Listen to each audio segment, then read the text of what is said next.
เริ่มแบบนี้อีกแล้วโอเค เหมือนกับว่าพอผมกดปุ่มแรงไปมันก็กลายเป็นว่า มันกลับกล้องอีกแล้วกลายเป็นก็แต่จริงๆผมเช็คอินอยู่แล้วล่ะไม่ได้ปิดบังอยู่แล้วว่าผมนั่งอยู่ที่ไหนนะครับตอนนี้ผมอยู่ที่ริมหนองประจักษ์ครับผมหนองประจักษ์ศิลปาคมที่จังหวัดอุดรธานีนี่แหละนะครับผมด้านหลังผมก็จะเห็นนี่แหละครับก็จะมีการประดับประดาไฟมีคนมานั่งอยู่เหมือนกันตรงเนี้ยมันเดี๋ยวนะฮะมันแตะจะเห็นเป็นอย่างนั้นเป็นไฟอย่างนั้นนะครับแต่ว่าพอถ้าเอาไฟสว่างหน้าผมก็จะไม่เห็นอย่างที่เห็นเมื่อกี้สวัสดีครับเล้งผู้มีความรักนะครับผมก็ดีแล้วมีความรักดีแล้วครับผมดีแล้วพี่ยินดีด้วยนะครับผมเป็นว่าแบบส่วนใหญ่คนที่เห็นจะเป็นเฟิร์นเพราะว่าที่พี่ไม่ค่อยเห็นเพราะว่าพอพี่ไป follow เพจเนี่ยคือเรื่องหนึ่งที่แต่ว่าพอแบบว่าชีวิตมันไปอยู่กับเพจมากกว่าพอมันทำให้เฟซส่วนตัวไม่ค่อยเห็นคนอื่นเท่าไหร่มันจะเห็นแต่ข่าวที่เรา follow กับงานที่เราทำคือเข้าแต่ละทีไม่มีโอกาสที่จะไปนั่งไล่ฟีดดูผมก็จะไปดูได้แค่เพจเสร็จแล้วก็อัปเดตข่าวแล้วก็กลับมานั่งงานโปรโมชั่นต่อก็จะช้าหน่อยนะครับผมวันนี้ออกไปกับน้องมาแข่ง2 รอบเช้าที่ไปเปิดตัวที่จริงๆเปิดตัวตั้งแต่วันเด็กแล้วแต่ว่าเขาเรียกว่าอะไรการวันนี้ก็แบบไปเปิดตัวตามโรงเรียนต่างๆนะครับผมก็เริ่มที่เทศบาล3ตอนเช้าก็น้องจะตื่นเช้ามาเรียนก็จะมึนๆนี่แบบบางคนก็จะสดใสหน่อยแต่ว่าช่วงบ่ายไปที่โรงเรียนอนุบาลอุดรธานีก็คนเยอะนะครับผมคนเยอะคือน้องๆเนี่ยจะให้การต้อนรับน้องหมักแข้งมากมายพอสมควรมากอะไรเลยแหละคือใครมาก็วิ่งเข้ามากอดวิ่งเข้ามาใส่ทีนี้ไม่ได้ขึ้นมาลุมแค่น้องหมักแข้งในส่วนของตัวผมที่กำลังไลฟ์สดอยู่ด้วยน้องๆก็เข้ามาทั้งแอดกดไลค์เพจแล้วก็มา follow ดูตัวเองจากในไลฟ์สดนะครับผมก็ยินดีนะครับที่ได้แฟนเพจรุ่นเยาว์มาเพิ่มอีกสำหรับวันนี้ก็ยินดีด้วยนะครับในแง่ของตัวเพจจริงๆเราอยากให้แต่เวลาเราอัพ YouTube มันจะมีตอนนี้ YouTube มันจะมีให้เลือกว่าthis video made for kids มันจะถามเนี่ยเราก็ตอบ no เพราะส่วนใหญ่เพราะด้วยคำพูดของตัวผมเองเวลาพูดมันจะมีหลุดคำหยาบอยู่บ้างผมก็คงไม่อุปโลกน์ตัวเองว่าทำเพื่อเด็กๆเท่านั้นแต่ว่าโดยเจตนาแน่นอนหลายๆครั้งผมก็จะพูดอะไรที่ว่ามีเพื่อเด็กแต่ว่าเจตนามีอยู่แล้วแหละแต่ด้วยคำพูดเรามีคำที่ไม่สวยอยู่แล้วก็ตรงนั้นคือผมก็ไม่เข้าใจนะ Facebook YouTube มันตั้งโหมดนี้ขึ้นมาเพื่ออะไรแบบว่า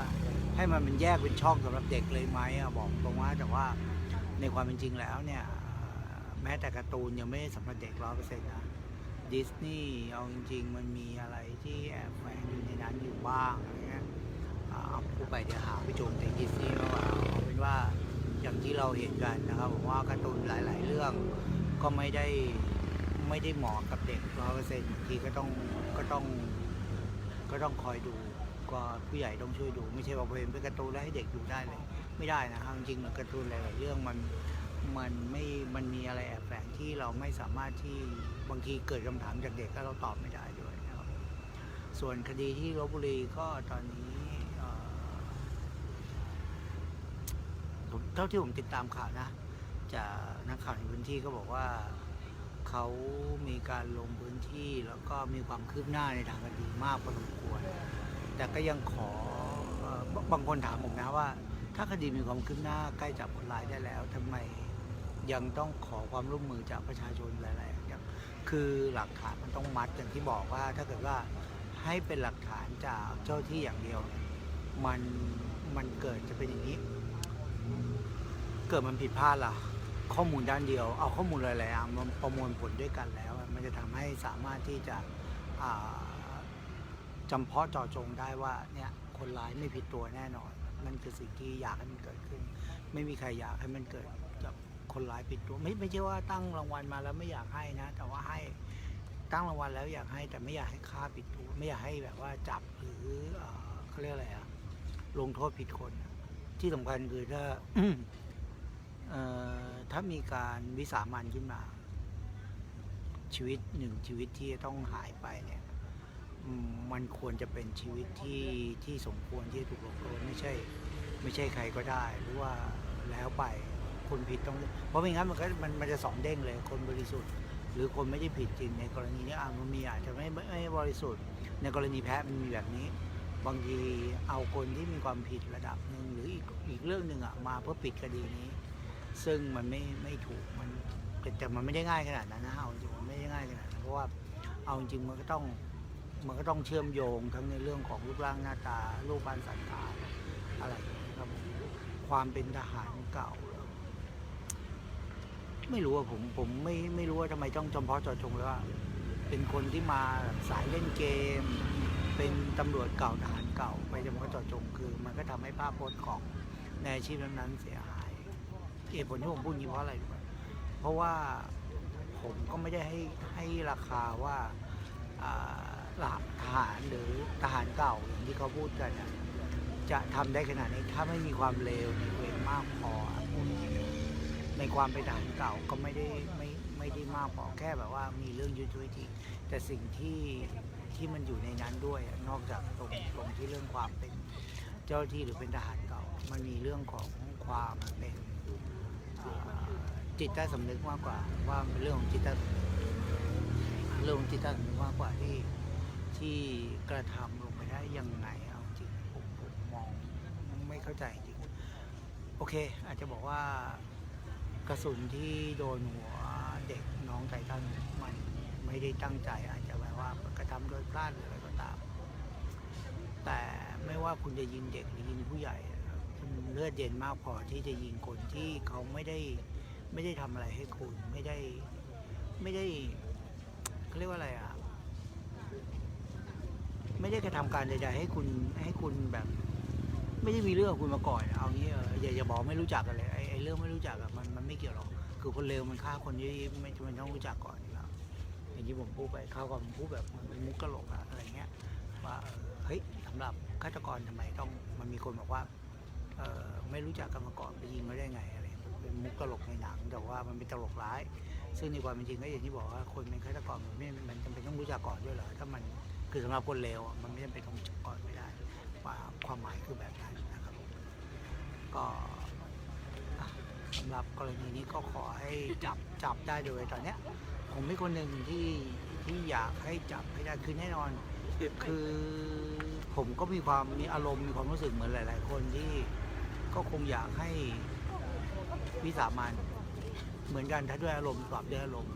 แต่เพื่อให้มันชัวร์ผมอยากให้จับให้ได้มากกว่าแล้วกฎหมายลงโทษให้มันคือประเด็นมันอยู่ตรงนี้คือถ้าไม่งั้นมันต้องมาแก้ปัญหาด้วยการวิสามันถ้าในส่วนของกระบวนการยุติธรรมไม่สามารถที่จะกำจัดคนเลวออกจากสังคมได้การเอาเข้าคุกไม่ได้กำจัดก็ออกจากสังคมเหมือนเอาไปเพิ่มสกิลมากกว่ามองแบบนี้ฉะนั้นกระบวนการยุติธรรมต้องจัดการให้ได้ในเมื่อถ้ามันชัดเจนว่าเขาผิดผมไม่รู้ว่าในแง่สิทธิมนุษยชนไปมองว่าเขาจะกลับตัวได้ด้วยประเมินจากอะไรโอกาสที่เขาควรได้มาจากอะไรผมถามว่าโอกาสผมเคยพูดหลายๆครั้งว่าโอกาสของคนที่กระทำผิดทำไมมันถึงได้มากกว่าโอกาสจากคนบริสุทธิ์หรือคนที่ประกอบอาชีพสุจริตสวัสดีครับต้นน้อยกำลังพูดถึงโอกาสในการของคนที่กระทำผิดว่าทำไมเขาถึงได้โอกาสถามว่าอย่างพี่คนที่ซื้อทองอยู่มีโอกาสได้ขอชีวิตไหมน้องคนที่เป็นคนขายทองน้องที่เจ้าที่ร้านทองมีโอกาสได้ขอชีวิตตัวเองไหมแล้วทำไมคนที่ยิงคนฆ่าคนถึง5 คนผมควรได้โอกาสที่จะมีชีวิตอยู่สมควรที่จะไม่มีโอกาสกลับตัวแน่นอนคนที่เสียไปแล้วมันเอาคืนไม่ได้แต่ถ้าพูดแบบนี้ทุกคนต้องเริ่มต้นด้วยความเป็นคนเลวทุกคนควรจะได้โอกาสแต่ไม่ต้องเริ่มจากต้องเป็นฝ่ายกระทำเขามันไม่ถูกผมว่าแบบนี้ไม่ถูกสังคมคือมันต้องมาจากว่าเขาไม่เคยให้โอกาสใครเขาก็ไม่สมควรได้โอกาสผมมองแบบนี้นะว่าตัวผมเอง หลายครั้งคือผมก็ไม่ใช่คนว่าไม่ใช่คนที่ไม่เคยทำผิดแต่ผมไม่ได้มีความเร็วในจิตใจนะความผิดมันมาจากความพลาดตัดสินใจพลาดอะไรเนี่ยแล้วความพลาดของผมเนี่ยมันไม่ค่อยได้โอกาสตรงนี้มันไม่ได้หมายว่าผมจะไปช้าอะไรก็นะในความหมายก็คือว่าในเมื่อผมไม่เคยได้โอกาสและผมก็ยอมรับมันผมไม่เคยโกรธคนที่ไม่ให้โอกาสผมในแง่ของเวลาผมกระทำอะไรที่ผิดพลาดไปผมก็ถือว่าเป็นบทเรียนกับตัวผมเองเขาลงโทษผมก็รู้สึกว่ามันเป็นเรื่องที่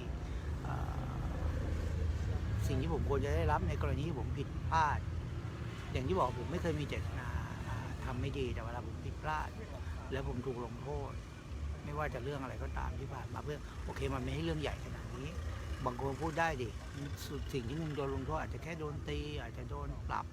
อะไรเงี้ยแต่ในการเปรียบเทียบก็ผมไม่ใช่เจตนาจะทำร้ายใครนี่หว่านั้นถ้าเปรียบเทียบกับสิ่งที่คนร้ายมันทำในเมื่อมันทำมีความผิดที่ใหญ่แล้วมันอยากได้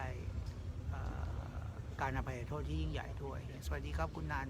เพิ่งเห็นเข้ามาพร้อมกันกับน้องต้นน้อยนะผมก็เลยไม่เห็นชื่อแต่แล้วเพราะว่าอ๋อเข้ามาแล้วเรื่องที่คุยกันเมื่อวานนี่ผมก็ยังมาถกกันในออฟฟิศนะกับเรื่องเมื่อวานนี้ที่ว่าเรื่องเมื่อวันสื่อนี้ที่ในกรณีของการแสดงที่สพ.อุดรซึ่งผมก็มองว่ามันก็ต้องมีการซักซ้อมทำความเข้าใจกับสถานการณ์แล้วพอเอาจริงพอไปดูคลิปตัวเต็มก็จะเห็นว่ามันไม่ได้ตึงเครียดขนาดนั้นถามว่า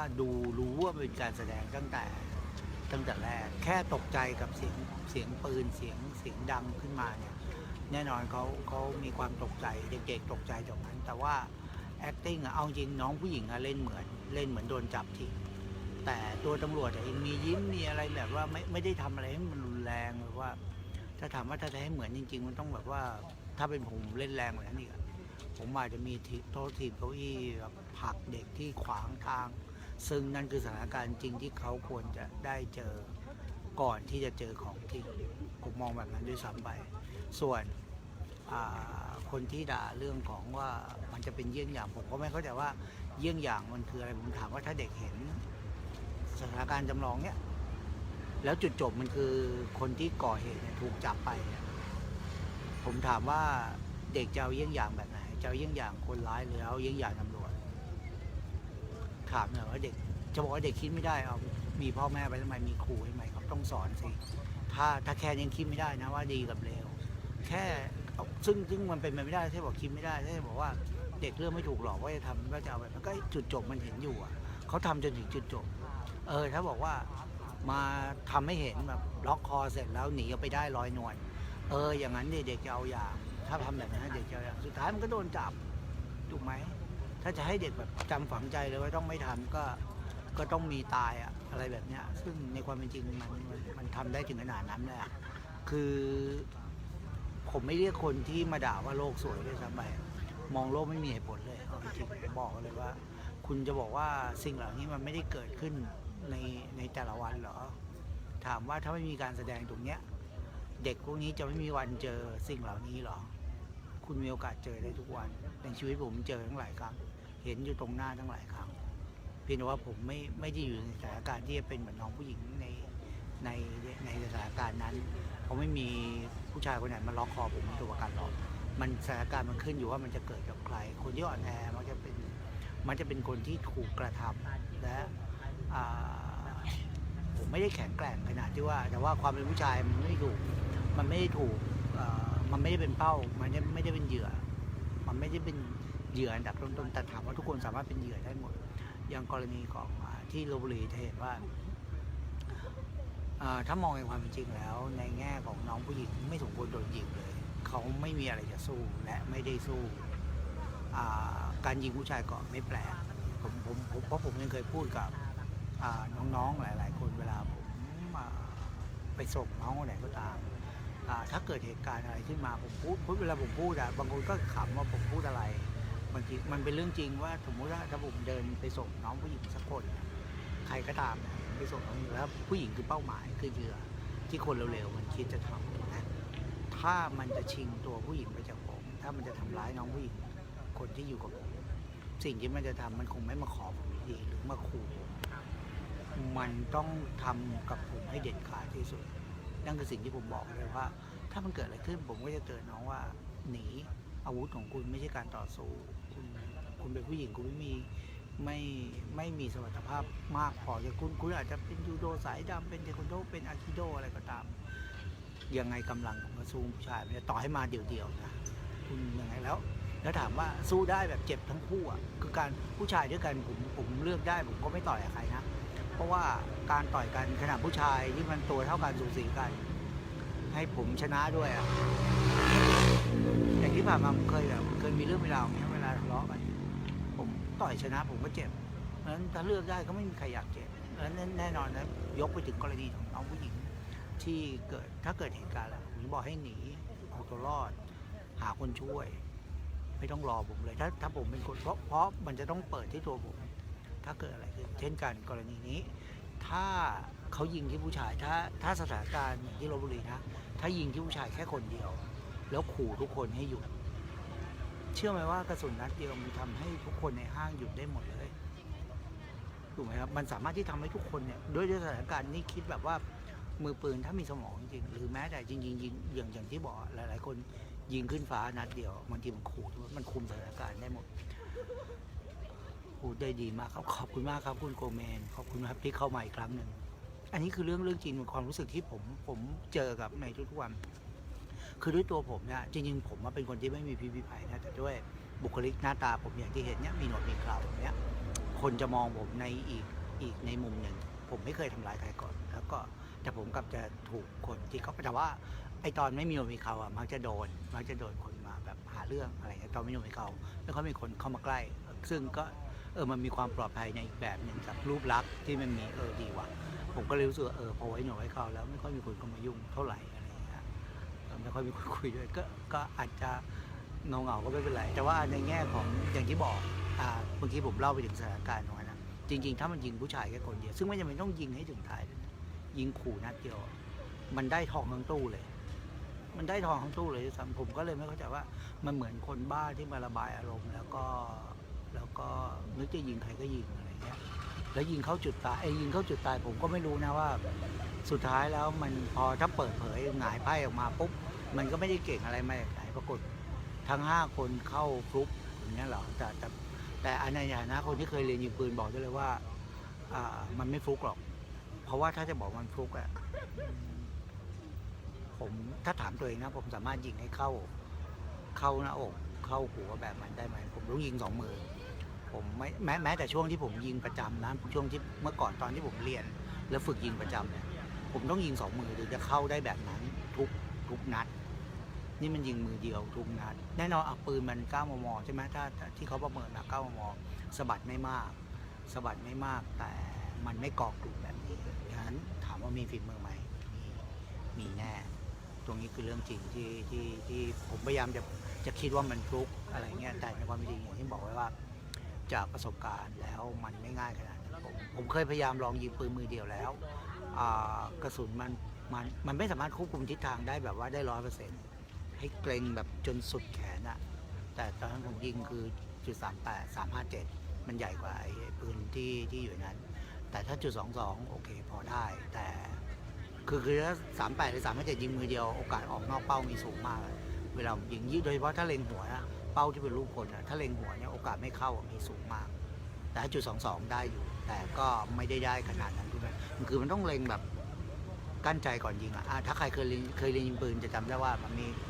ตั้งศูนย์แล้วก็ศูนย์นั่งแท่นแล้วกั้นหายใจแล้วเหนี่ยวไกมันมีระยะของมันอยู่มันมีระยะกับการ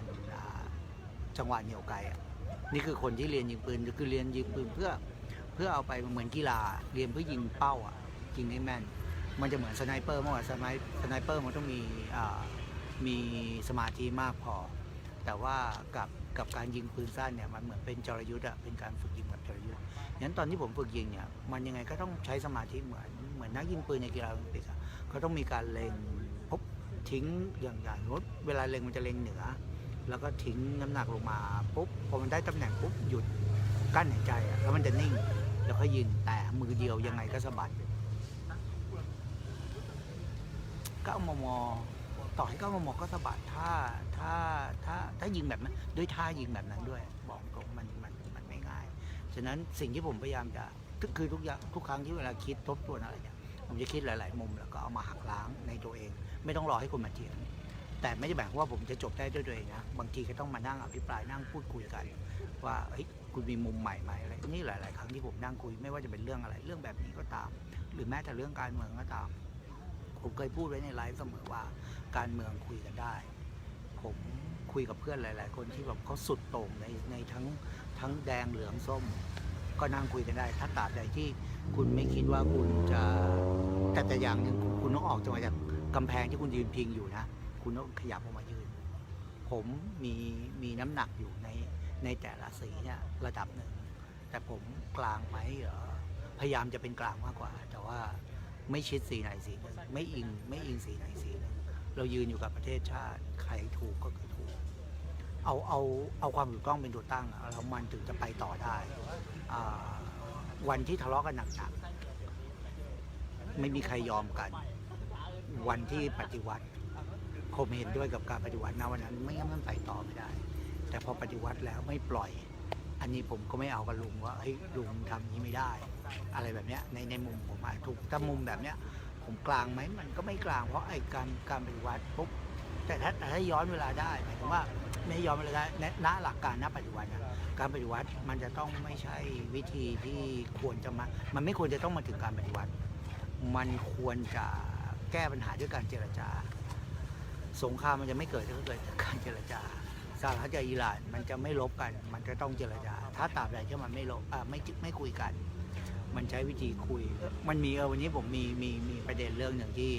ที่ผมอ่านในสื่อต่างประเทศพยายามจะชี้นำไปอีกแบบนึงว่าบางทีโดนัลด์ทรัมป์อาจจะคุยกับอิหร่านเพื่อจะสังหารนายพลตัวเองที่นายพลตัวเองเนี่ยสนับสนุนไอซิส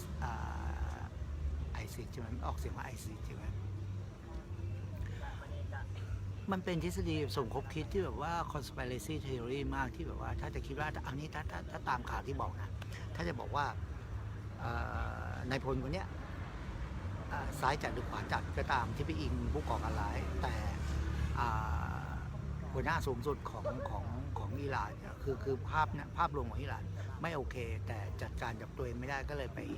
ยืมมือสหรัฐมาฆ่านายพลตัวเองเพื่อให้มันจบซึ่งผมไม่ค่อยเชื่อประเด็นนี้เท่าไหร่วะเพราะว่าประเด็นเนี้ยมันจะถูกหักล้างในใจผมด้วยตัวที่ว่า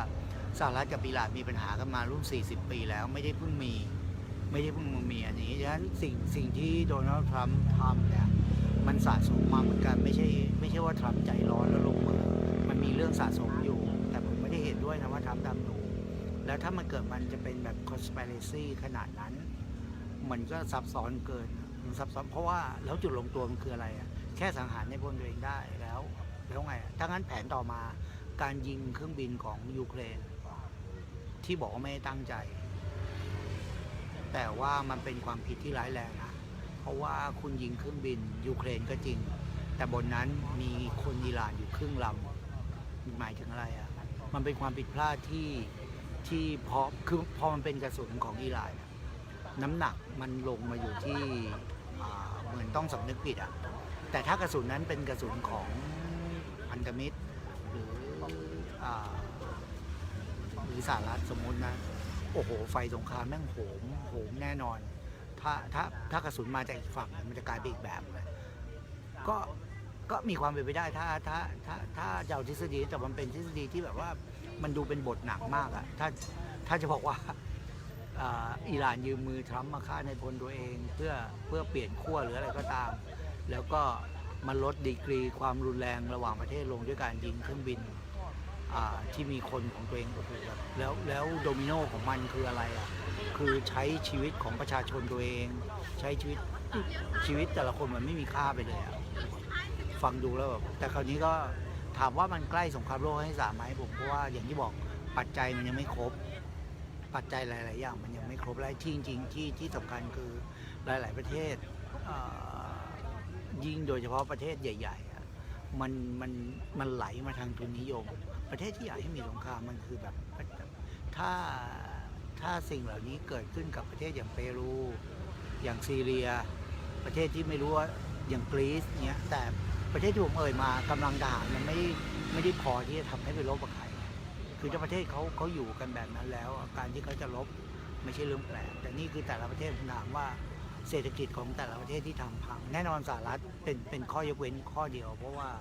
สหรัฐเวลามันรบมันไม่รบบ้านตัวเองมันไปรบที่อื่นมันรบนอกบ้านมันก็เลยแบบไม่เห็นมันจะเดือดร้อนลองคนอื่นลองทุกคนเอาเรือเอาเครื่องบินหรือจุดขีปนาวุธไปที่ถล่มวอชิงตันสิคือ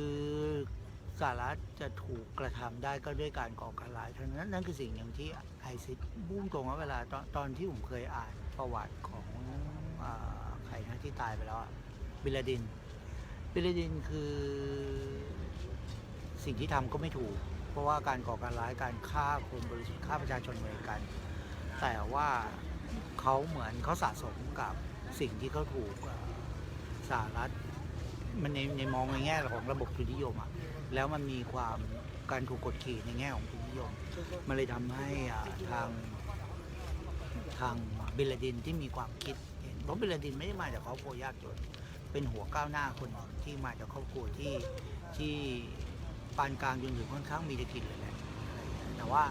ถามว่าทำไมสหรัฐต้องฆ่าก็เพราะว่า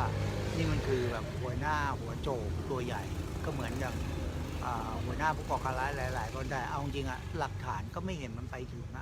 คือพอไล่ดูหลักฐานมันก็แค่บอกว่าไม่เหมือนการกล่าวหาเอาจริงนะผมไม่เห็นว่าเขาให้การสนับสนุนแล้วก็ถูกกระทำเท่านั้นเองแล้วยกตัวอย่างกรณีที่สหรัฐมาพูดถึงกรณี52จุดในอิหร่านว่าจะเอาคืนถ้าอิหร่านตอบโต้ในกรณีนี้การขู่กลับมาแบบนี้แล้วถ้าถามว่าถ้าผมเป็นอิหร่านนะการขู่แบบนี้ไม่ได้ทำให้ผมกลัวหรอกว่าถ้าผมโกรธแค้นจริงๆมันก็เหมือนแบบจริงๆมันเรื่องซับซ้อนมากเวลาผมคิดแล้วนี่ขนาดแค่ผมคิดในตัวเองนะยังเจอข้อโต้แย้งกลับไปกลับมาเลยแล้วถ้าเกิดท่านไปนั่งคุยกับใครมันจะมีข้อโต้แย้งเยอะมาก แต่สนุกนะผมชอบเวลานั่งคุยคนมันช่วยให้เราพัฒนาความคิดมากกว่าที่เราจะนั่งคิดอะไรคนเดียวแล้วก็อยู่แต่หน้าคอมเหมือนอย่างตอนเนี้ยผมไลฟ์สดปกติผมไปนั่งไลฟ์สดอยู่ที่แนวฟิตแหละโดยปกติแล้วหลังๆเนี่ยผมมักจะออกมาข้างนอกซึ่งโอเคมันอาจจะไม่ค่อยสะดวกเท่าไหร่หรอกทั้งเรื่องไฟเรื่องแบตเรื่องอะไรเงี้ยแต่ว่ามันก็ได้บรรยากาศได้บางทีมันก็ปลอดโปร่งเหมือนอย่างเมื่อวานนี้ที่คุณโคเมนพูดว่าต้องทำใจในกรณีนี้บอกตรงว่าตอนแรกนะผมก็รู้สึกก็มีนิดๆนะว่ามาลุมด่าเพจทำไมวะเนี่ยเมื่อเราก็นำเสนอข่าวในตอนนั้นนะไม่เข้าใจแล้วก็ตอนแรกเจ้านายก็บอกว่าก็ให้ไปตอบเขาบอกตอบไม่ทันแล้วเพราะว่าในโลกโซเชียลมันพอมันเริ่มเปิดมาคนแล้วก็จะมีคนที่เห็นด้วยอยู่ประมาณนึงก็เข้ามาลุมต่อแล้วผมคิดว่าคือตรงนั้นเรามั่นใจในหลักการและเหตุผลเราอยู่แต่ว่าเราไม่สามารถอธิบายได้ตอนแรกก็จุดนิดนึงแต่พอเอาเข้าจริงๆก็คือว่าไปนั่งคิดคนเราเมื่อคิดต่างกันคือแค่อย่างที่ผมบอกว่าคุณมีสิทธิ์ที่จะไม่เห็นด้วยแม้แต่ที่ผมพูดอยู่ตอนนี้มีสิทธิ์ที่จะไม่เห็นด้วยแต่คุณก็ไม่มีสิทธิ์มาด่าหรือเปล่าเขาบอกว่าถ้าด่าขึ้นมาเนี่ยความรู้สึกมันก็มันสร้างศัตรูโดยใช่เหตุซึ่งผมก็ไม่คิดว่าการความคิดต่างมันไม่จำเป็นต้องเป็นศัตรูกันเสมอไปผมมีเพื่อนหลายคนที่คิดต่างกันมานั่งคุยกันเพื่อนผมเวลาเจอผมเนี่ยก็จะแขวะผมว่ามึงเกลียดทหารใช่ไหมผมก็ยังยืนยันพูดหลายๆครั้งพูดกับเพื่อนผมก็พูดต่อหน้าสื่อไม่พูดผมไม่ได้เกลียดทหารว่ะพ่อผมเป็นทหารพ่อผมสอนในเรื่องของวินัยหลายๆอย่างที่ซึ่งตัวผมเองไม่เคยเป็นทหารอาชีพจริงๆแค่เคยฝึกรอเรียนรดมา5 ปีแล้วก็ได้ไปฝึกร่วมอยู่หลายๆครั้งมีชีวิตผ่านระเบียบวินัยมาผมไม่ได้มีอคติกับเรื่องการผมไม่ได้เป็นทหารเกณฑ์ดังนั้นผมไม่รู้หรอกว่าการเป็นทหารเกณฑ์มันแย่หรือดีเพราะว่าหลายๆคนที่ไปเกณฑ์ทหารคือผมว่ามันเป็นบางคนนะที่ไปโดนอะไรมาอย่าลืมนะว่าคนที่บาดเจ็บล้มตายกับการฝึกนะไม่ได้มีแค่ทหารเกณฑ์เอาจริงทหารเกณฑ์เหมือนเอาไปเป็นทหารรับใช้แล้วไม่ได้โดนกระทำอะไรรุนแรงคนที่โดนรุนแรงจะเป็นพวกไปฝึกแบบแนวนาวิกอะไรแบบนี้ซึ่งอันนั้นน่ะมันเหมือนเขาเลือกที่จะเข้าไปปฏิบัติแต่ถามว่าถ้าคนเขาไปฝึกนาวิกแล้วเวลาโดนทรมานมากๆทนไม่ได้เวลาถ้าเกิดเหตุการณ์อะไรขึ้นมาจริงๆมันก็จะขายความลับหมดแล้วมันไม่สามารถรักษามันรักตัวโกตายได้มันทำไม่ ไม่ได้มันจะต้องดำน้ำได้นานเท่าไหร่จะต้องอดทนต่อความร้อนต่อความเจ็บปวดได้มากแค่ไหนนั่นคือเขาถูกเขาเรียกอะไรนะแน่นอนแต่ถามว่าครูฝึกมีสิทธิ์ที่จะไปทำร้ายเขาถึงตายไหมไม่มีครับไม่มีสิทธิ์ที่จะไปทำเขาถึงตายมันควรจะต้องมีเส้นของมันว่าคุณจะหยุดแค่ไหนทำร้ายแล้วเจ็บคือเอาจริงนะตัวคนฝึกเองอ่ะมันก็ต้องยอมรับสภาพว่ากูทนไม่ไหวก็ต้องเลิกกูประกอบอาชีพนี้ไม่ได้ไม่เข้าใจว่าทำไมต้องทนจนตายอันนี้ผมก็ไม่เข้าใจเหมือนกันนะหรือก็มี2 อย่างทำไมต้องทนจนตายกับทำไมคนที่ทำไมต้องทำจนเขาตายอันนี้คือสิ่งที่มันเหมือนเป็นโลจิกที่ไม่ลงตัวว่าทำไมมันต้องเป็นไม่มันก็จะไม่เกิดเหตุการณ์ความหมายผมก็คือว่าคนที่ฝึกเป็นนาวิกหรือเป็นหน่วยซีลเนี่ยมันจะต้องเข้มแข็งมากพอและถ้ามันมีความเข้มแข็งไม่มากพอมันต้องเปลี่ยนมันต้องเลิกมันต้องไม่แน่นอนเช่นเดียวกันกับคนที่ฝึกเนี่ยมันไม่สามารถที่จะทำร้ายเขาจนถึงขั้นเสียชีวิตได้ซึ่งอย่างที่บอกมันก็ควรจะมีเส้นนะควรจะมีเส้นคือล้มหมอนนอนเสือแล้วเนี่ยก็ไม่จำเป็นต้องไปทำต่อเนื่องจนเขารับไม่ได้ไม่ใช่รับไม่ได้ร่างกายเขารับไม่ไหวจนขาดใจตายเพราะจริงๆทำเขาเรียกอะไรทำเพื่อลงโทษกับทำเพื่อประสงค์ต่อชีวิตมันมีเส้นของมันอยู่จริงๆมันแต่ละคนต้องรู้เหมือนกับว่าหรือว่าอย่างถ้าคุณจะบีบคอคุณบีบที่ด้านนอกที่มันเป็นกล้ามเนื้อบีบยังไงก็ไม่ตายแต่แน่นอนบาดเจ็บร้ายแรงดีสิครับแต่ถ้าคุณบีบเข้าที่กระเดือกหลอดลมใช้เวลาไม่นานคุณก็สามารถทำให้เขาเสียชีวิตได้ถ้าคุณแข็งแรงมากพอด้วยนะอะไรแบบนี้มันอยู่ที่เจตนาอย่างนั้นการลงโทษผมถามว่าถ้าทำให้เขาจนพิการเช่นแบบเอาหัวทิ้งดิ่งอะไรเงี้ยหัวแตกเลือดตัวลายแต่ผมรู้จักเพื่อนที่เป็นทหารแบบผ่านนาวิกมาหลายคนบอกตรงว่าถ้าถอดเสื้อผ้ามาเนี่ยตัวลายหมดเลยนะตัวลายจากบาดแผลที่มาจากการฝึกก็มีซึ่งถ้าคุณกล่าวให้ตัวคุณเนียนเกี้ยงเกาคุณจะเป็นนายแบบที่คุณไม่ควรจะมาเป็นคือจริงๆทุกอย่างในแนวทางเหมือนยกตัวอย่างง่ายผมเปรียบเทียบไปไกลแบบทหารอะไรเงี้ยสำหรับคนที่เล่นกีตาร์จะรู้ว่าปลายนิ้วคุณจะด้านจนแข็งเลยแต่มันเป็นสิ่งที่คุณยอมถ้าคุณเล่นกีตาร์ถูกไหมนิ้วคุณจะด้านแข็งคุณก็ต้องยอมมันเป็นหรือนักกีฬาหลายๆคนที่รูปร่างเขาจะเขาเรียกว่าอะไรนะจะผิดแปลกไปเช่นบางคนก็แบบว่าอาจจะมีแบบช่วงต้นขาอาจจะที่มันใหญ่จนเกินไปบางคนก็อาจจะแบบว่าช่วงแขนยาวไปเช่นนักกีฬาว่ายน้ำเป็นยกตัวอย่างใครรู้จักไม่รู้จักเนี่ยไมเคิลเฟลเป็นคนที่มีแขนยาวมากแต่เขาไม่ได้ผิดปกติตั้งแต่เกิดเขาขายาวมากนั่นคือผมเคยดูเขายืนเฉยๆก่อนที่จะโดดลงมาในสระปลายนิ้วเขาถึงหัวเข่าเลยนั่นหมายถึงว่าช่วงแขนที่ยาวมากเนี่ยมันมาจากการฝึกด้วยแน่นอนมันยาวมาอยู่แล้วระดับหนึ่งแล้วมันมาจากการฝึกฝนมากๆด้วยมันเลยทำให้เหมือนคนที่เล่นกล้ามมากๆแล้วตัวก็ร่างกายมันก็จะแล้วแต่เขาฝึกตรงไหนไมเคิลเฟลจนมีฉายาว่าเจ้านกอัลบาทรอสคือนกที่มีปีกที่ยาวมากลักษณะก็จะเหมือนแขนเขานั่นแหละทำให้เขาสามารถว่ายน้ำได้แบบเก่งผมใช้คำว่าอะไรแข็งแกร่งดูสโตรกในการดึงสโตรกในการว่ายของเขาซึ่งผมทำไม่ได้ของเขาอย่างแขนผมไม่มีกล้ามผมว่ายผีเสื้อของเขาไม่ได้เอาเนื้อตีผีเสื้อผมตีได้ไม่กี่ทีผมก็ล่วงแล้วหมดแรงคือเสร็จแล้วก็จะกลายเป็นหมาปุยน้ำเข้าฝักอะไรประมาณนี้ตรงนี้อย่างผมอาจจะพูดเรื่องนี้2 วันอย่างที่คุณโกเมนเนี่ยผมพูดเรื่องกรณีที่คนที่เข้ามาว่าแต่จริงๆมันไม่ใช่ต้องอธิบายให้เข้าใจสำหรับคนที่มาฟังว่าไม่ใช่ว่าผมไม่เลือกที่จะโต้ตอบคือการโต้ตอบตรงนั้นก็ไม่มีประโยชน์มันก็สร้างวิวาทะเปล่าแต่อธิบายในส่วนที่สามารถที่จะเข้าใจได้คือแน่นอนตอนนี้โอกาสที่จะอธิบาย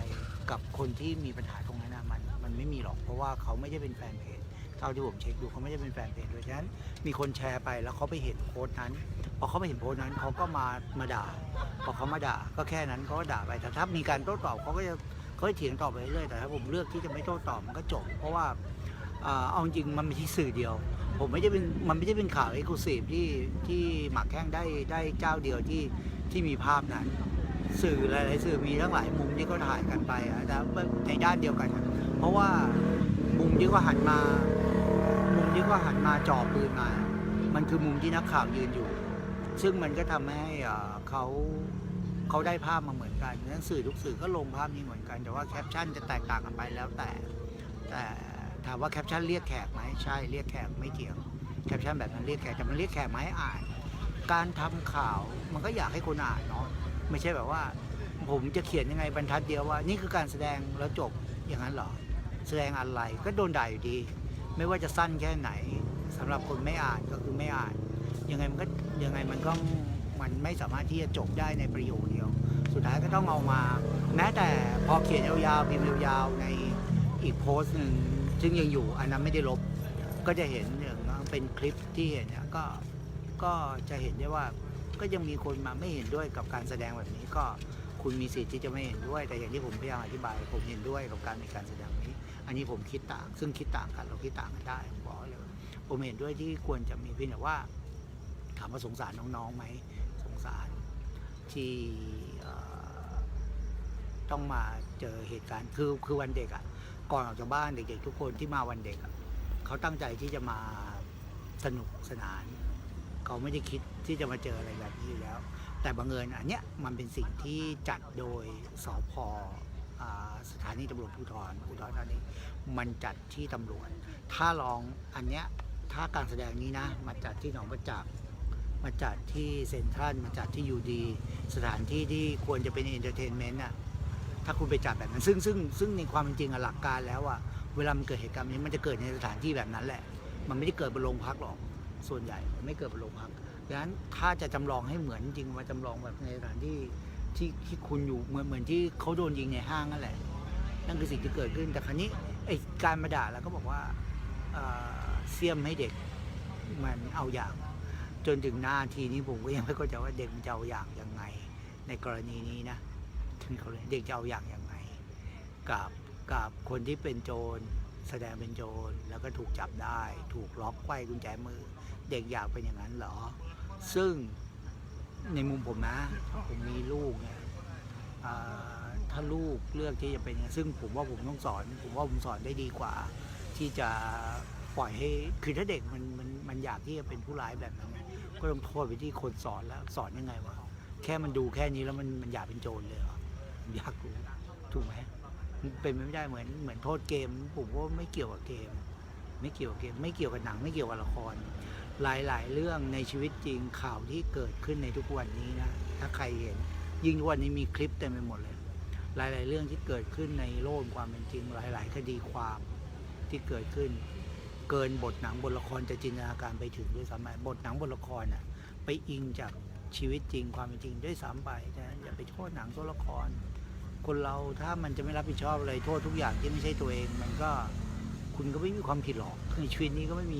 มีผิดสักเรื่องถ้าคิดแต่แบบนั้นนะผมก็บอกว่าจริงๆทุกอย่างมันเกิดขึ้นที่อยู่ที่ตั้งต้นอยู่ที่บ้านเรานี่แหละอยู่ในตัวบ้านเราเองจริงๆนะผมว่าผมวิธีคิดหลายๆอย่างผมก็มาจากการสอนมาจากในบ้านเพิ่มเติมจากโรงเรียนทุกอย่างมันมาแบบนี้หมดถามว่าเป็นคนดีหรือยังไม่รู้หรอกแต่ผมอยากเป็นคนดีคนที่จะตอบผมว่าผมเป็นคนดีหรือเปล่าคือคนที่อยู่รอบข้างผมมองผมแบบไหนแต่ถ้าถามว่าตัวผมเองเนี่ยเป็นคนยังไงคืออยากเป็นคนดีฉะนั้นถ้ามีจุดตั้งเป้าจุดเขาเรียกอะไรจุดหมายแบบนั้นน่ะโอกาสที่จะเป็นคนชั่วคนเลวมันน้อยมากความผิดพลาดอาจจะทำให้เราซวยได้เช่นสมมติผมเกิดมีคนทะเลาะกันวิ่งมาเจอผมเดินมาที่แบบไม่รู้วิโน่ใหญ่อยู่ก็เหมือนกรณีในห้างถ้าผมเป็นคนหนึ่งที่โดนมันยิงเปิดทางแต่ผมก็ตายฟรีแล้วผมเลือกอะไรได้ไหมแบบนั้นแต่ถามว่าผมต้องเป็นคนเลวแล้วจริงจะไม่เจอแบบนั้นมันก็ไม่ใช่มีที่เป้าหมายโอกาสที่เราแต่หรืออีกในแง่หนึ่งมันดันวิ่งมาสะดุดล้มต่อหน้าปืนกระเด็นมาที่ผมสถานการณ์ของผมตัดสินใจด้วยเพียงเสี้ยววินาทีหยิบปืนขึ้นมา แล้วถูกจู่โจมทางเลือกผมอยู่ที่ไหนอะถ้าผมไม่ยิงมันผมต้องยิงตัวเองแล้วไม่งั้นผมโดนแย่งปืนมายิงอยู่ดี อะไรแบบเนี้ยมันอยู่ที่ว่าผมตั้งต้นที่อะไรผมจะกลายเป็นฆาตกรโดยที่ไม่เคยคิดเคยฝันมาก่อนได้ ก็อาจจะเกิดขึ้นได้แต่ผมอันนี้จินตนาการไปไกลจากที่มันควรจะเป็นได้บ้างเพราะว่าในความเป็นจริงอ่ะผมก็คงไม่สามารถที่จะตัดสินใจที่จะยิงใครได้นี่คือสิ่งที่ผมชอบพูดบ่อยๆว่าทำไมประเทศนี้ทุกคนมีปืนวะยกเว้นกูอะไรผมพูดกับน้องคือเวลานั่งดูข่าวเห็นแท็กซี่ปาดหน้ากันแล้วก็ลงมายิงกันแท็กซี่ดวลปืนไม่ใช่ถูกๆมันหลายหมื่นอะอย่างต่ำๆก็มีหลายหมื่นไทยประดิษฐ์อาจจะหลักพันแต่ว่าผมเป็นคนหนึ่งในเมื่อผมเคยเรียนยิงปืนผมไม่ยิงปืนไทยประดิษฐ์แน่ต่อให้ได้มาฟรีผมก็ไม่ยิงโอกาสที่มันจะแตกใส่หน้าใส่มือมีสูงมากงั้นผมไม่เสี่ยงที่จะมีของแบบนั้นถ้ามีก็ต้องดูแลอย่างดีถ้ามีนะสมมติถ้ามีต้องดูแลแล้วมันถ้ามีไอ้ที่ว่าดูแลจริงมันก็ต้องเป็นของที่ดีมากๆมันราคาแพงผมก็เลยไม่เข้าใจว่าหลายคนจะต้องมีมันเพื่ออะไรถ้าผมไม่ต้องป้องกันตัวผมก็ใช้อาวุธของคนที่มันจะทำร้ายผมไปแหละผมจะต้องไม่จำเป็นต้องพกเพราะการพกไปเองมันก็เหมือนมันมี2 อย่างเหมือนเราจะไปก่อเหตุเองหรือเราหยิบยืนเนี่ยครับเพราะว่าผมเคยดูคลิปอันหนึ่งที่พูดถึงมันผมพูดถึงคลิปมันก็มาแบบนี้นะมันแบบว่าด้วยทุกวันนี้โลกทุกวันนี้มันถูกส่งต่อกันได้ด้วยคลิปมันง่ายมากมันมีคนหนึ่งที่นั่งอยู่ในร้านของชำอยู่ดีแล้วก็มีคนแบบคุ้มคลั่งวิ่งเข้ามาแบบว่าวิ่งเข้ามาเอามีดแบบกวัดแกว่งแทงแล้วคราวนี้ด้วยความที่เป็นผู้ชายเหมือนกันเขาเลือกที่จะสู้แบบจริงสู้เหมือนสู้เอาชีวิตรอดแหละแต่ว่าไอ้การที่อยากมีชีวิตรอดการพยายามสู้แบบเอาชีวิตรอดแต่เขาไม่ได้ถูกเขาเรียกอะไรเขาไม่คือคนคุ้มคลั่งมันมีพลังมากกว่าเยอะนึกถึงว่าพอเขาเสียหลักแล้วถูกแทงลงที่หน้าอกแบบแทงแบบว่าจับมีดด้วย2 มือแล้วแทงแบบโอ้โหเหมือนทุบขนมทุบตับในภาพที่ผมเห็นไม่มีเสียงนะขนาดคลิปไม่มีเสียงผมเห็นความรุนแรงแบบว่าโอ้ยทำไมไม่มีใครเซ็นเซอร์แต่ก็อย่างว่าแหละมันกล้องที่มันเห็นมันชัดมากแต่นั่นคือเห็นว่าคนที่ตัวแบบสูสีกันแบบคนที่ถูกทำร้ายจะใหญ่กว่าด้วยจริงๆมันมีหลายคลิปผมไม่ต้องพูดถึงแล้วมันมีหลายคลิปที่เห็นแบบความรุนแรงแบบนี้ซึ่ง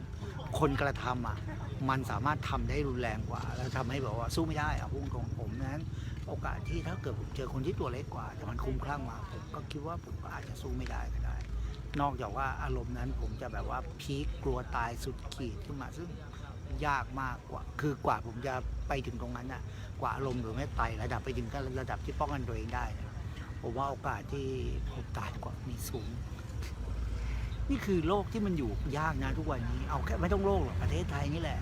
สิ่งที่เกิดขึ้นที่ลพบุรีมันรุนแรงมากเพียงแต่ว่ามันไม่ใช่เรื่องที่ไม่เคยเกิดขึ้นในบ้านเมืองเราและมันเกิดขึ้นหลายครั้งแล้วมีเหตุการณ์แบบนี้แทบจะทุกวันฉะนั้นมันเป็นสิ่งที่ไม่ใช่ว่าการนำเสนอข่าวนี้แล้วจะทำให้มีการเรียนแบบหรือทำตามครับผมเพราะว่าสิ่งที่เกิดขึ้นมันเป็นสิ่งที่ไม่ใช่สิ่งที่100 วันปีไม่เคยเกิดไม่ใช่ในวันเดียวกันดูในหน้าข่าวเดียวกันก็ได้ทั่วนี้มันไม่ได้เป็นหนังสือพิมพ์นะมันเป็นโลกออนไลน์มันไล่ฟีดดูเจอข่าวไหนคือว่าแต่เอาจริงถ้าคุณไล่อ่านดูข่าวหลายๆข่าวคุณจะเห็นว่ามันมีข่าวความรุนแรงเนี่ยต่อกันอยู่แทบทุกวันบางอันศพถูกฆ่า3 ปีเพิ่งเจอศพอันนั้นก็ต้องมองผลย้อนกลับมาเท่ากับ3 ปีที่แล้วมีเหตุการณ์รุนแรงแล้วเพิ่งมาเจอในวันนี้น้องที่ถูกฆ่าใส่หีบอันนี้ก็ตั้งแต่เมื่อเดือนสิงหาเพิ่งเจอหลังปีใหม่อะไรแบบนี้คือทุกอย่างมันอาจจะว่าทำอย่างกรณีฆาตกรต่อเนื่องอันนั้นถูกจับได้เลยไม่ก่อนที่ถูกจับได้เลยคือมีคนเจอศพก่อนแล้วก็ถูกจับได้ในเวลาไม่นานอะไรแบบนี้เนี่ยคือทุกอย่างมันมีไทม์ไลน์ของมันที่มันมีต่อเนื่องกันมาตลอดนั้นมันไม่ใช่สิ่งที่มันไม่มีอยู่ในคือคุณอยู่ในเซฟโซนของคุณก็จะรู้สึกว่าเฮ้ยคุณเอาเรื่องแบบนี้มายุ่งมาทำไมไม่มีที่ไหนเป็นเซฟโซนจริงผมบอกได้เลยไม่มีที่ไหนเป็นเซฟโซนจริงผมถามว่าในห้างโรบินสันเซฟไหมล่ะถ้าไม่ใช่เรื่องโรคภัยไข้เจ็บผมไม่คิดว่าจะมีเรื่องแบบนี้เกิดขึ้นแต่ไม่ใช่แค่นี้นะที่อุดรนี่เมื่อไม่กี่เดือนก่อนก็มียิงกันในแมคโครบางคนลืมไปแล้วยิงกันในแมคโคร ห้างอย่างแมคโครควรจะไปแล้วตายไหมผมถามหลายที่มีคนตายเคยมีคนตายแล้วทั้งนั้นครับเอาง่ายๆเพียงแต่ว่าอย่างเทศกาลปีใหม่กับสงกรานต์มันกลายเป็นเทศกาลนับศพกันเฉยๆเอาจริงๆหลายๆที่ถนนทุกเส้นมีเกิดเหตุได้หมดเพราะฉะนั้นเราต้องอยู่กันแบบระมัดระวังนะครับแล้วก็เปิดหูเปิดตากับการติดตามข่าวนะครับนี่คือเหตุผลหนึ่งที่การมาทำข่าวในการดูเรื่องข่าวนะครับผมคือแน่นอนผมเรียนสื่อสารมวลชนมารวมถึงการเมืองการปกครองผมเรียนปริญญาตรีในสองสาขานี้ดังนั้นในสองเรื่องนี้เป็นเรื่องที่ผมว่าผมก็ค่อนข้างจะจริงจังกับมันในแง่ของหลักการและเหตุผลแต่ก็ไม่ได้มองว่าตัวเองคือที่พูดไม่ได้บอกว่าตัวเองรู้เหนือไม่มีใครรู้ที่สุดทุกอย่างต้องมาคุยกันนะครับมันถึงได้มีนี่แหละรายการอย่างเงี้ยมาแข่งชวนคุยที่ผมมาชวนคุยเป็นแต่ว่าในกรณีที่มาคุยกันหลายๆคนนะ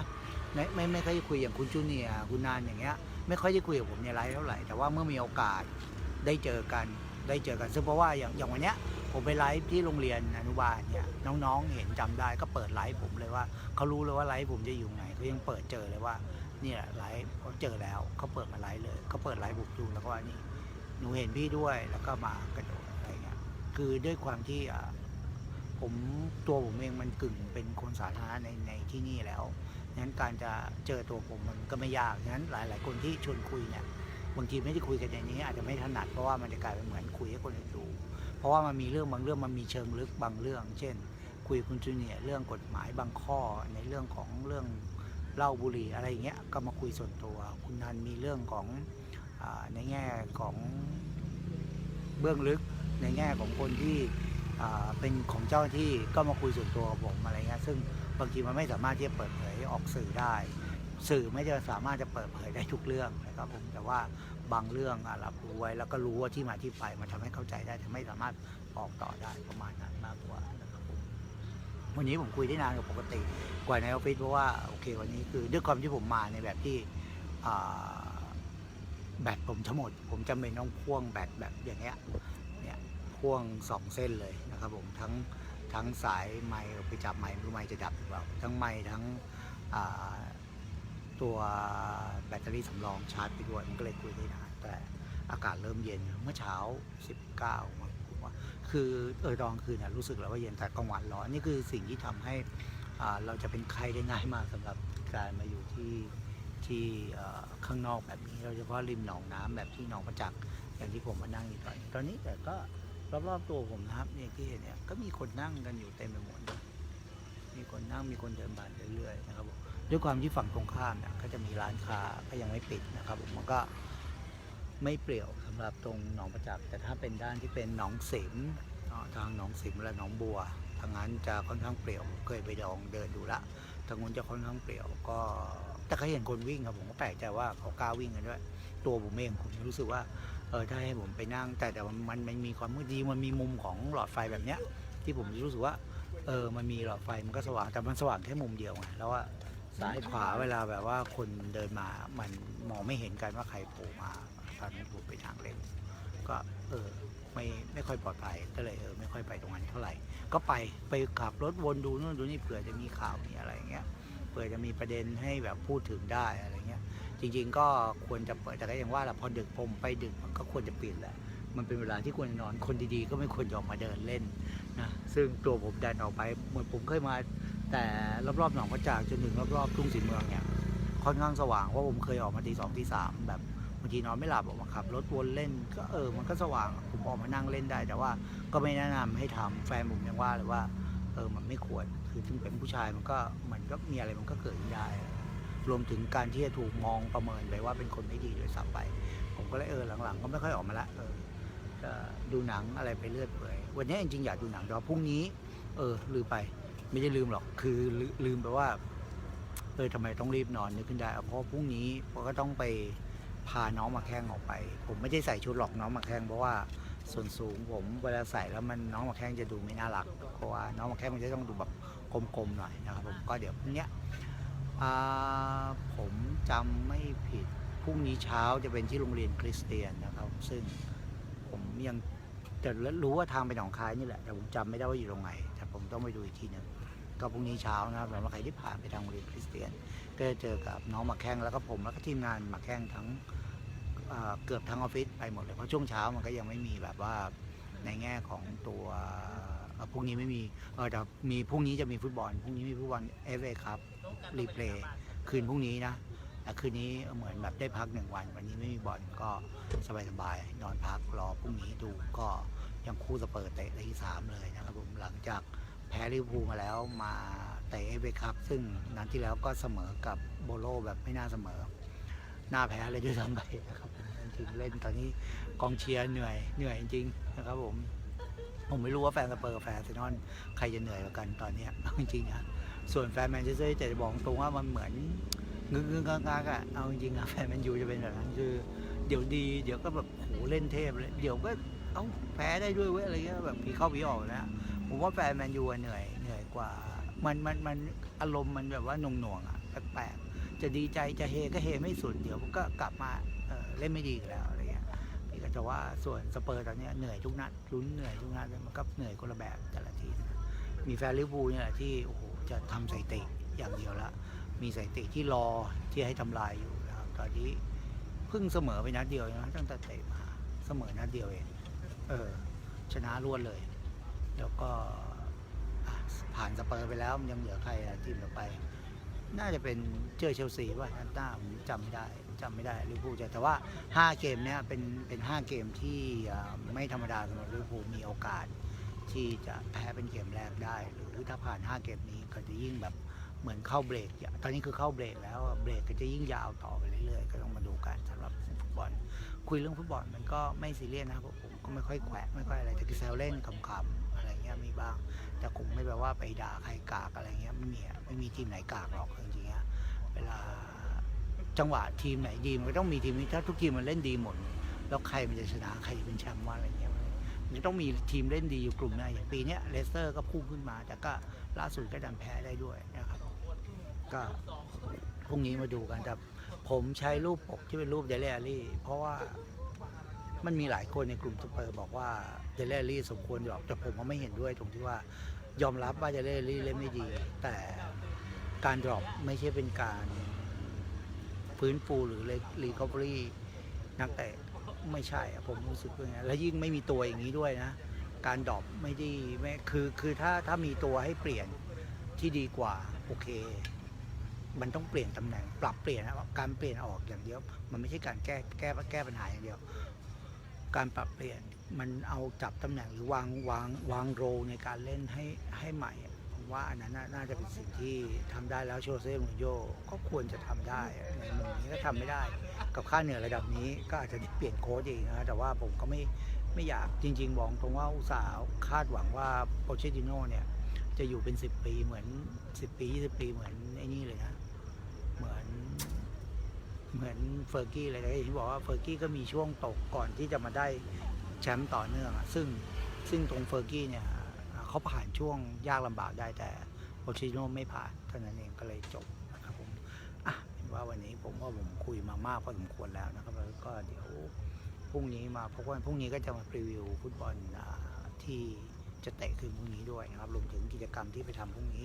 มีอะไรบ้างเดี๋ยวเรามาว่ากันนะครับผมสำหรับวันนี้ต้องขอลาไปก่อนนะครับสำหรับบางแก้งชวนคุยขอบคุณมากทุกท่านที่ติดตามชมไม่ว่าจะดูตอนนี้หรือมาดูย้อนหลังนะครับผมขอบคุณมากนะครับผมแล้วก็มีอะไรก็คอมเมนต์ฝากไว้ได้นะครับติชมกันได้นะครับเดี๋ยวผมจะ